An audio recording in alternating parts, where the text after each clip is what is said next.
সালিশি বসিয়ে পরিযায়ী শ্রমিক চার ভাইকে বেধড়ক মারধর করার অভিযোগ উঠেছে শ্রমিক সরবরাহকারী ঠিকাদার ও তার দলবলের বিরুদ্ধে। সেই সালিশি বসেছিল শাসক দলের গ্রাম পঞ্চায়েতের প্রধানের বাড়ির সামনে। পঞ্চায়েত প্রধানের স্বামীর নেতৃত্বে সেই সভায় হাজির ছিলেন প্রধানের স্বামী। তার সামনেই ওই মারধরের ঘটনা ঘটে বলে অভিযোগ। ঘটনাটি ঘটেছে মালদহের হরিশ্চন্দ্রপুর 2 নম্বর ব্লকের মালিয়র 1 গ্রাম পঞ্চায়েতের হরকাবাথার এলাকায়। আহত চার ভাইকে রক্তাক্ত অবস্থায় উদ্ধার করে হরিশ্চন্দ্রপুর হাসপাতালে ভর্তি করা হয়েছে। 11 জনের নামে পুলিশের কাছে অভিযোগ করা হয়েছে। অভিযোগ পেয়ে পুলিশ ঘটনার তদন্তে নেমেছে। অভিযুক্তরা এলাকা ছেড়ে পালিয়ে গিয়েছে বলে পুলিশ সূত্রে জানা গিয়েছে।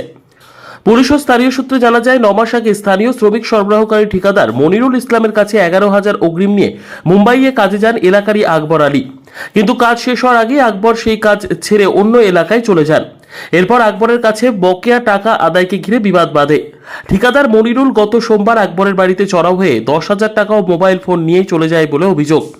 আকবর এ নিয়ে পুলিশে অভিযোগ জানান। ওই ঘটনা স্থানীয়ভাবে মিটিয়ে নেওয়ার জন্য মালিয়র 1 গ্রাম পঞ্চায়েত প্রধানের স্বামী আব্দুর রহমানের নেতৃত্বে তার বাড়ির সামনে সালিশি সভা রাখা হয়। সেখানে আকবর ছাড়াও তার 3 ভাই বাবর, জাহাঙ্গীর ও আরও 1 ভাই হাজির ছিলেন।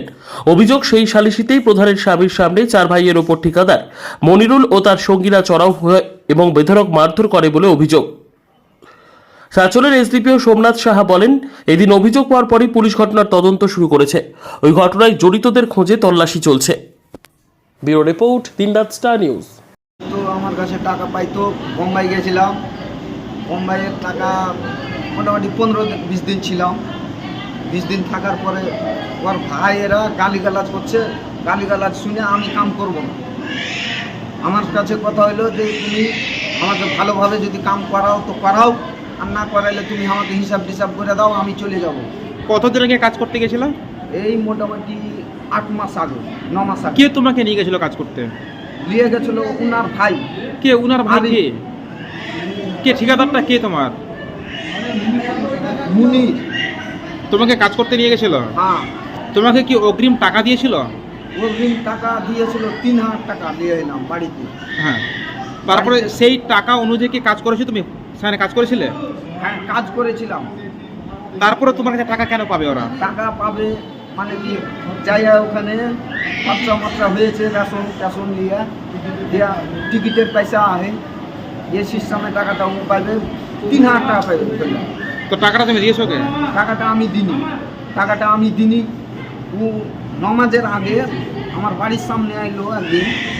আসার পরে কিন্তু বলছে কি যে টাকাটা দেবে না। আমি বলছি দিব। কতদিন পর? আমি বলছি কি যে 8 দিন পরে তোমাকে টাকা দিয়ে দেবো। ও কয়েছে 8 সেকেন্ড থামা হবে না, তুমি এখনই দাও, 5 সেকেন্ডের মধ্যে হয়ে যাবে। আমি কয়েছি তুমি আমার বাল ছিঁড়ে নিও, তোমাকে আমি আটানা করে দিতে পারবো না, তুমি যা পারবে তা করে নেবে। তারপরে গত রাত্রে কি হলো তোমাদের সঙ্গে ঝামেলাটা হলো? ঝামেলাটা এই তো ফের 15 দিন নমাজের আগে ওইটাই টাকা চাওয়া হলো। তারপরে আর কোনো কথাই নাই। সামনে রাস্তার ধারে বসে আহি একদিন ঝোঁকে আইসে একেবারে গাড়ি খাড়ো করি, একেবারে ধরি, একেবারে মোবাইলটা কেড়ে লি করি। এখানটা কমচি পড়েছিল, 2-3 ছিটকি লাগিয়ে দিলে। কে মারলো তোমাকে? মুনিরুল মেরে। মুনিরুল মারার পরে কিন্তু আমি ওর কলা ধরলিনু। কলা ধরে নিয়ে কিন্তু ওকে কিন্তু টোটালি আমি মারামারি করিনি যে তুমি আমার কথা শুনো, টাকা পেবে, টাকা লাও, আমাকে মোবাইল দিয়ে দাও, মোবাইল দিয়ে টাকার কথা করো। তারপরে যেটা কালকে হলো গত রাত্রে যে ঘটনা ঘটে, কি ঘটনা ঘটেছিল তোমাদের সঙ্গে? ওই মারপিটলি ঘটনা। কি ঘটনাটা বলো, ঘটনাটা বলো। বিচারে বসেছিলাম। কার বাড়িতে? রহমান প্রধানের বাড়িতে। হ্যাঁ, প্রধান মানে সেখানে কি প্রধান বসেছিল তোমাদেরকে? প্রধান বসেছিল। তোমাদেরকে ডেকেছিল সেখানে সালিশি সভাতে? হ্যাঁ। তারপরে উভয় পক্ষ ছিল, দুই পক্ষই? দুই পক্ষই ছিল।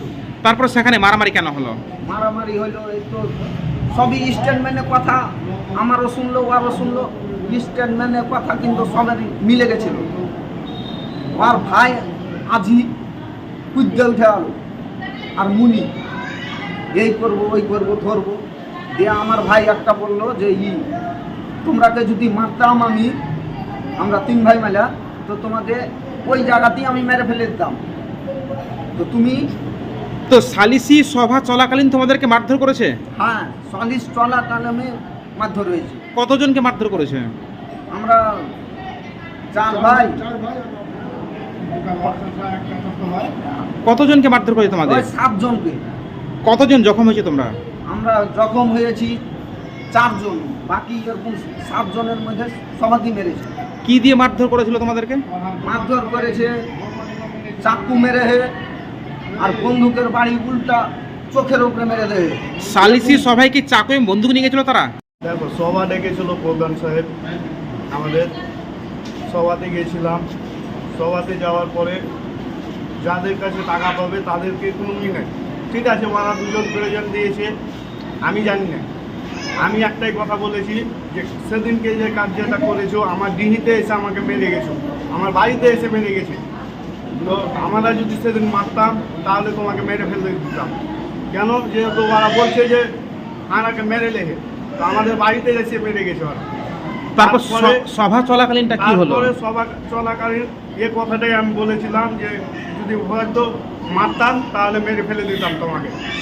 তো যার পরেই সবাই উঠে গেছে সালিশ থেকে উঠে যেয়ে পরে যে মারতে চালু করতে হে, তারপরে আর মানে পালাবার জায়গা নেই। মানে প্রধানের বাড়িতেই তোমাদেরকে মারধর করা হয়েছে? হ্যাঁ, প্রধানের বাড়িতে। সেখানে প্রধানের সঙ্গে প্রেজেন্ট ছিল? প্রধান প্রেজেন্ট ছিল না, ওর স্বামী প্রধান ছিল, প্রেজেন্ট ছিল। রাত কটার দিকে ঘটনা? রাত 9টা 9:30 দিকে। কি কি দিয়ে তোমাদেরকে মারধর করেছে? চাকু তো আমার মাথায় মেরে দেহে, আর সামান টামান যা ছিল আগের কাছে কি ছিল ওটা আমি বলতে পারবো না। আমার মাথায় চাকু দিয়েছে। তারপরে আমার প্যাকেটে 10,000 টাকা ছিল, সালিশে বসেছিলাম, হয়তো আমাকে কিছু লাগতে পারে, সে কারণে আমি নিয়ে গেছিলাম। আমার কাছে এখন টাকা নেই। কে মারলো তোমাদেরকে? কি নাম ওদের যারা তোমাদেরকে মারধর করেছে? মনিরুলের চাচা, ওর বাবা, ওর ভাই, সবাই মারধর করেছে। তারা কতজন ছিল? মুনিরুল মারেনি তোমাকে? মনিরুলও মেরেছে। ওরা কতজন ছিল? ওরা প্রায় ধরো 7টা বাচ্চা যা ইয়ে আছে সবাই আছে। ওরা কি আগে থেকে কোনো প্ল্যানিং মাফিক তোমাদেরকে এই ধরনের মারধর চালিয়েছে?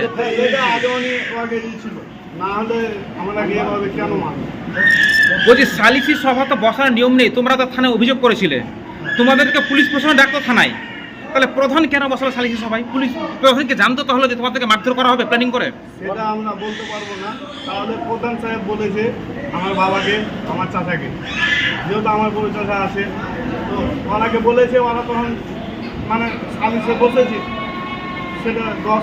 তো প্রধানের তো উচিত ছিল সেখানে সে ঝামেলাটা মিটিয়ে দেওয়া, কিন্তু প্রধানের উপস্থিতি থাকা সত্ত্বেও কি করে মারধর করা হলো? প্রধান সাহেব মিটার কারণেই তো বসেছিল, তার ওরা মানেনি না। তাহলে এই যে মানেনি প্রধানকে, সে বিচারটা ছেড়ে দিতে হতো, তারপরে কেন তোমাদেরকে মারধর করা হলো? না, ওরাও এসেছিল না ওই জায়গাতে সালিশে, কিন্তু ওরা বিচারে এসে সালিশে বসে তো সে মানেনি ওরা। তো সালিসি সবাইকে কেউ আগ্নেয়াস্ত্র বা চাকু নিয়ে আসতে পারে? নিয়ে এসছিল তো, আমাকে তো চাকরি দিয়ে যখন করেছিল।